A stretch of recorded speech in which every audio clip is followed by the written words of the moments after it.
She said continually that in her deliberate opinion, the proper mission of women was babies.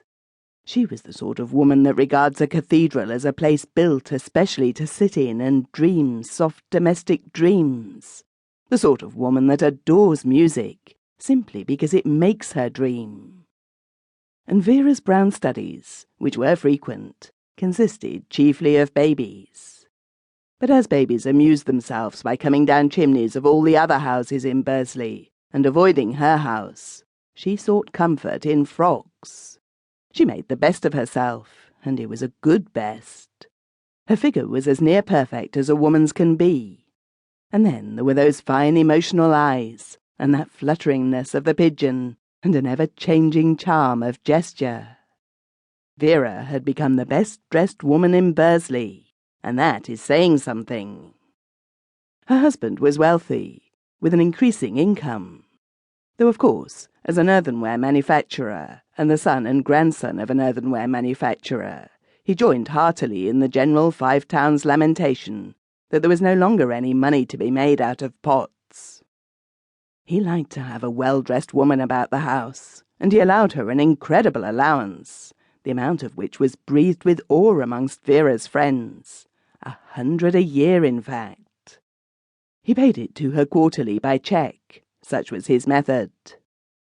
Now, a ball was to be given by the members of the Ladies' Hockey Club, or such of them as had not been maimed for life in the pursuit of this noble pastime, on the very night after the conversation about murder.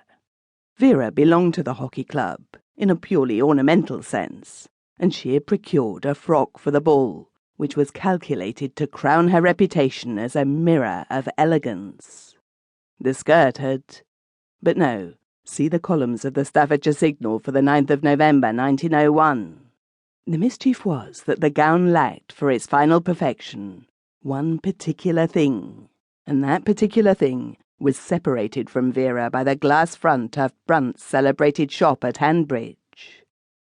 Vera could have managed without it. The gown would still have been brilliant without it. But Vera had seen it, and she wanted it. Its cost was a guinea.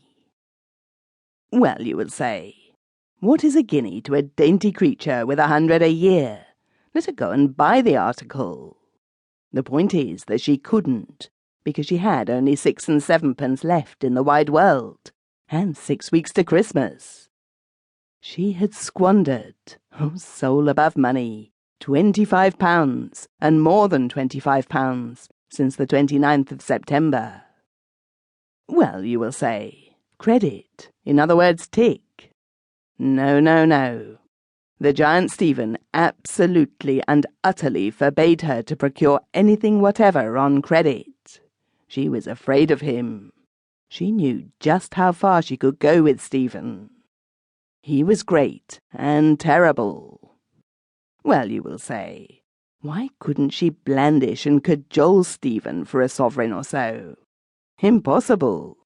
She had 100 a year on the clear understanding that it was never exceeded nor anticipated. Well, you will discreetly hint, there are certain devices known to housewives. Hush, Vera had already employed them. 6 and 7pence was not merely all that remained to her of her dress allowance, it was all that remained to her of her household allowance till next Monday. Hence her nerves. That the poor unfortunate woman lay with her unconscious tyrant of a husband snoring beside her, desolately wakeful under the nightlight, in the large luxurious bedroom. 3 servants sleeping